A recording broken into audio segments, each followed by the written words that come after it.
Fala, Lucas do Bando, fala Fiel, como é que vocês estão? Vocês estão belezinha, rapaziada? Vídeo tradicional aqui no canal, falando sobre o pós-jogo, né? Quer dizer, sobre os pós-jogos, nesse caso, a vitória do Corinthians contra o São Paulo ontem na Neoquímica Arena por 3-2, falando sobre a repercussão, né? E também sobre os bastidores ali, né? A zona mista dos jogadores do Corinthians e também a coletiva de Fernando Diniz, tá, pessoal? Começando aqui pelos jogadores, mano. Dúvida importante, né? Que foi tratada. Todo mundo ficou ciente aí da grande partida de Breno Bidon, né? Realmente jogou muita bola com a camisa do Coringão nessa partida contra o São Paulo. Meteu o gol até, inclusive, né? E a pergunta que fizeram ali, né? Muitos técnicos falam, né? Qual é a posição do Breno Bidon. Por exemplo, o Dorival Júnior, o Breno Bidon era meia. Já pro Diniz ali, ele falou que ele é um coringa, né? E aí perguntaram pro Bidon, né? O que ele se considera. Ele falou primeiramente ali que ele pode fazer tudo, né? De segundo volante, de meia, já fez na base, de 5, até de ponta direita, né? Mas no final da pergunta ele disse que ele se considera um segundo volante, tá ligado, mano? Legal ter a percepção do jogador ali, né? Ele tem feito um papel um pouco mais aberto pela direita, né? Até por aspectos defensivos, né? Com a bola ele fica mais um coringa ali, né? Ele se aproxima do Garro ali, que é o 10 do time, e até muda de lado às vezes, né? Mas sem a bola ele vira meio que um meia pela direita, né? É a obrigação principal dele defensiva, né? Mas eu quero saber de vocês aí, o que vocês acham do Breno Bidon. Eu acho que ele é um terceiro homem de meio campo, tá ligado, mano? Que é aquele cara que é um terceiro volante. Em times que jogam sem meia, tá ligado, mano? Ou que jogam com 4 no meio. Igual ele jogou muitas das vezes com o próprio Ramon Dias lá atrás. Lembra que o meio campo era naquela sequência de 9 jogos com vitórias no Brasileirão de 24 na retomada? Era Ranielli, Carrilho, Breno Bidon no meio campo e o Garro ali de 10, né? Mas enfim, importante saber aí a posição que o jogador se sente mais confortável, tá, pessoal? Cara, como sempre, né, o Ranielli dá boas entrevistas, né? Ele é um cara mais desinibido ali, né? Fala mais do que pensa. O Ranielli, de fato, dá boas entrevistas, né? Ele comentou sobre o lance do Bobadilha, tá, pessoal? Lá da possível expulsão, né, por gesto obsceno, né? A galera tem se confundido muito, né? Cara, hoje nos programas esportivos deu o que falar isso aí, né? Ah, não tocou no saco ali, então não é gesto obsceno, né? Cara, assim, é uma frescuragem do caralho, né? Porque, mano,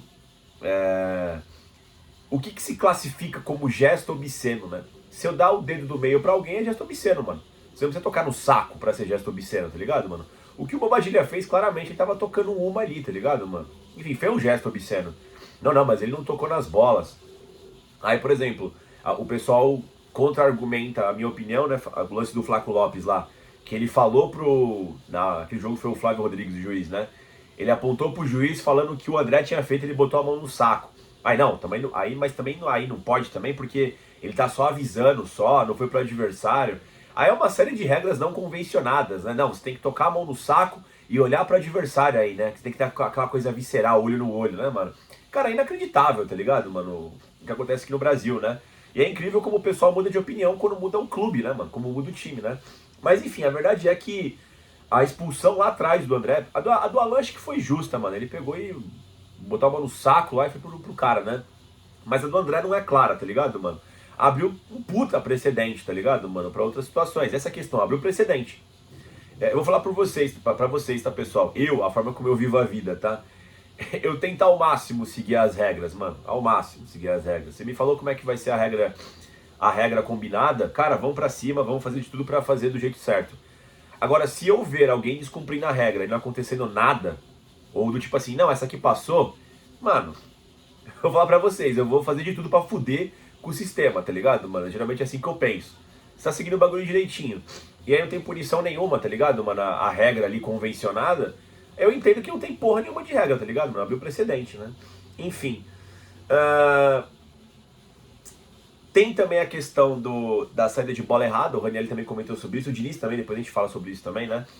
Mas aqui o tema entre Diniz e Ranieri, né? O Ranieri entregou o gol pro São Paulo no primeiro tempo, né? Quando foi o gol de empate dos caras, né, mano?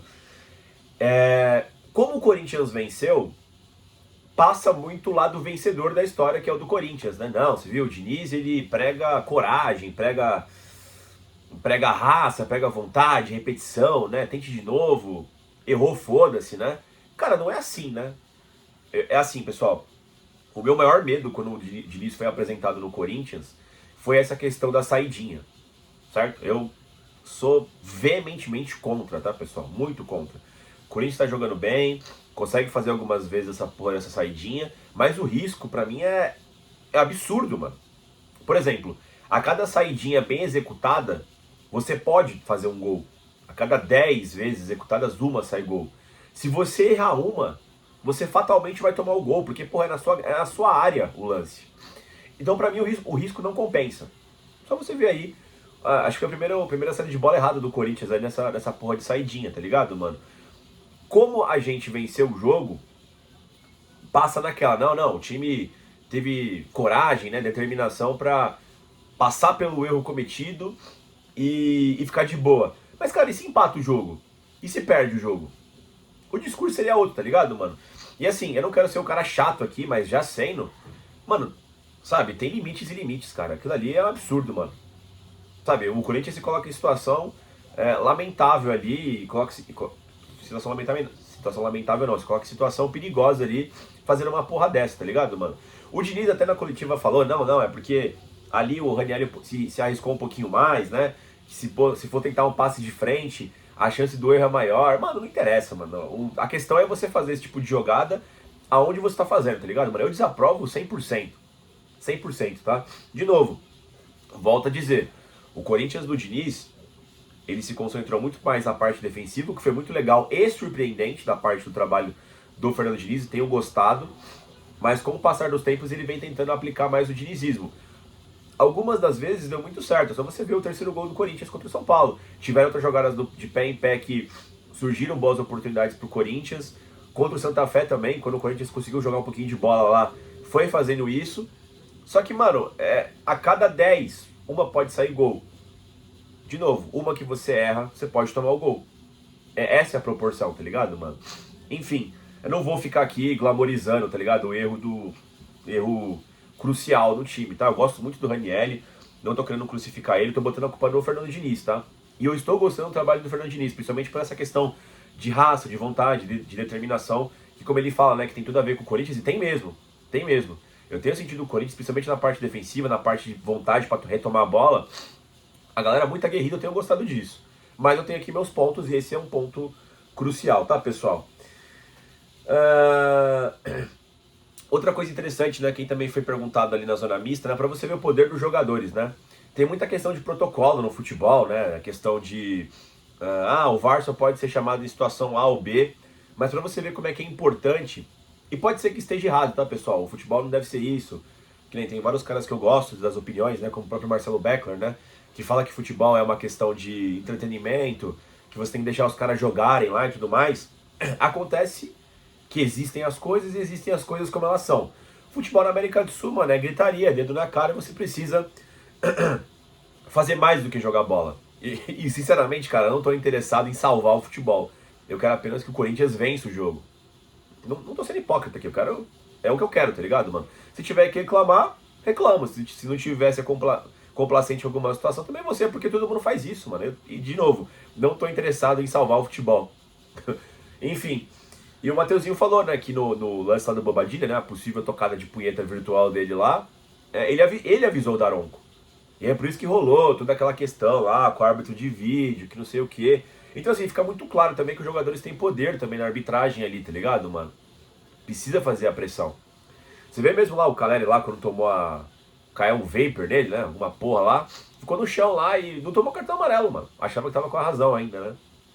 Enfim, mas interessante o Mateuzinho contar esses bastidores aí, né?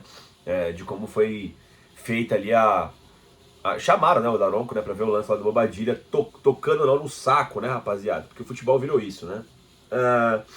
Agora já indo lá pra parte interna lá, né, da coletiva, quem começou abrindo a coletiva foi o Marcelo Paes, tá? Cara, eu tenho gostado muito, muito mesmo, de como a diretoria do Corinthians ali, em questão de futebol, tem se comportado, tá? O Corinthians sempre foi denigrido pela mídia, pelos adversários, com acusações falsas, acusações levianas, né? De tendência com a arbitragem, o Corinthians nunca se preocupou em defender. E aí vem aquelas frases prontas, né? Historicamente o Corinthians é beneficiado pela arbitragem, né? Historicamente por quê? Quem é que tá fazendo essa contagem de erros e acertos? Então assim, é importante também que do nosso lado tenha alguém que se posicione, que mostre também os erros, que a gente não é só beneficiado, também é prejudicado, e aliás vem sendo muito prejudicado, né? E o Marcelo Paes, mesmo com a vitória do Corinthians, se pronunciou, cara, ó, o André tem gesto obsceno e é expulso, e o Bobadilha tem gesto obsceno e não é expulso, e aí? De novo, a gente vai voltar para aquele negócio, ah, mas pegou no Bilal ou não pegou, né? Porra, é foda, né, mano? É o que? É toque obsceno ou é gesto obsceno?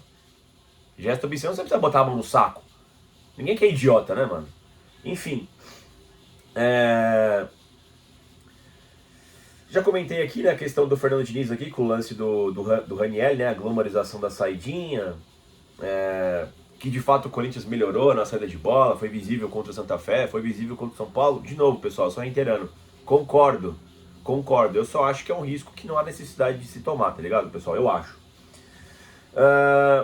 Foi questionado sobre a parte física, né, o Dorival tinha um cuidado excessivo, né, para saber se o jogador estava apto ou não a jogar, né, enfim, rodava muito o time, qualquer coisa era motivo para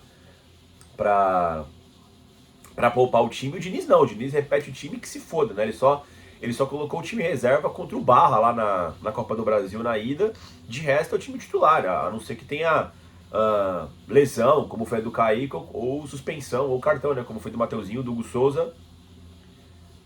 O Gabriel Paulista ficou um jogo fora também, né? O próprio Ranieri, quem mais? O Alan, o André também, né? E aí ele vai trocando ali com as peças que ele já tem em mão ali, a tendência é repetir o time, né?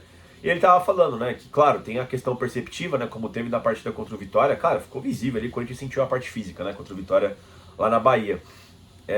Mas também tem a questão dele perguntar pro atleta se o cara tá se sentindo bem ou não, né?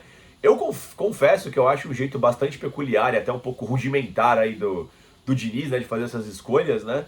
Mas tá dando certo, né? Cara, eu lembro quando o Dorival chegou, que foi na saída do Ramon Dias, aí teve aquele período com o Orlando, né, que era do Sub-20, lembra? O Orlando repetiu o time várias vezes também. E o time tava com problemas físicos, né? Aí o Dorival, ele tem aquela retomada gradual, roda pra caralho o elenco quando ele chega, né? Pra poder recuperar os caras. Dá certo em certo ponto.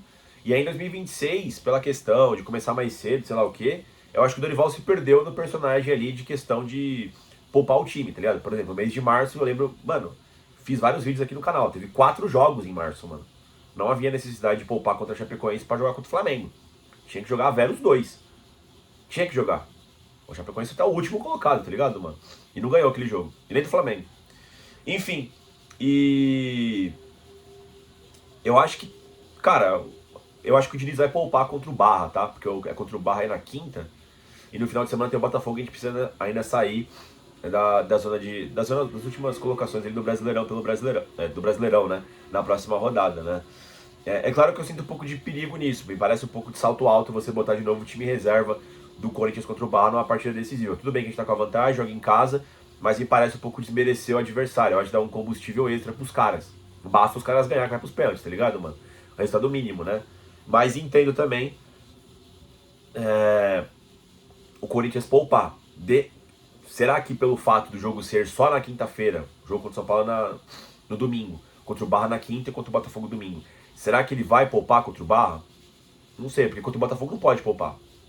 Tudo bem que fora de casa, sintético, tá ligado? Mas não pode, que tem que fugir das últimas colocações do Brasileirão, né? Mas enfim, quero saber de vocês aqui o que vocês acham aí dessa questão da parte física, tá? Se vocês acham que ela era o Lera dos jogadores, se vocês acham que o Diniz também é meio maluco, só que pro outro lado, né? O Dorival tava sendo maluco na questão de se poupar demais, né? O Diniz meio maluco de não se poupar, né? Enfim, o Corinthians não teve lesões ainda, né? O Kaique, a lesão que ele teve foi, porra, de joelho, né? O cara pode estar 100% descansado, que pode acontecer, né? Agora não teve mais lesão de coxa, nada do tipo, né? Isso não aconteceu ainda, né? O Memphis já tava, o João Pedro já tava, né? Quando o Diniz chega, o João Pedro é pubis, né? O do Vitinho é quadril. Quem mais tá fora? O Charles parece que é tornozelo, né? Não é nada de coxa, né? Que são as musculares, né, pessoal? Apesar do 3-2, o Corinthians se comportou bem defensivamente, segundo o Diniz. Eu concordo com ele, tá? Porque o primeiro gol foi uma entregada do Corinthians, o segundo gol foi gol contra, tá ligado? Uma bola parada, né? O Corinthians conseguiu com o Hugo, com os zagueiros, com os laterais, com os volantes, conseguiu inibir muito bem o ataque do São Paulo. Então o São Paulo praticamente não criou. Teve 2 contras, teve dois gols que o Corinthians deu, 2 chutes de fora da área que o Hugo fez boas defesas. Uma do Enzo no segundo tempo, uma do Ferreirinha no primeiro, tá ligado, mano? A defesa segue muito bem, concordo com o Diniz aí, né? Os gols foram entregados, tá? Aqui nas partes individuais, né?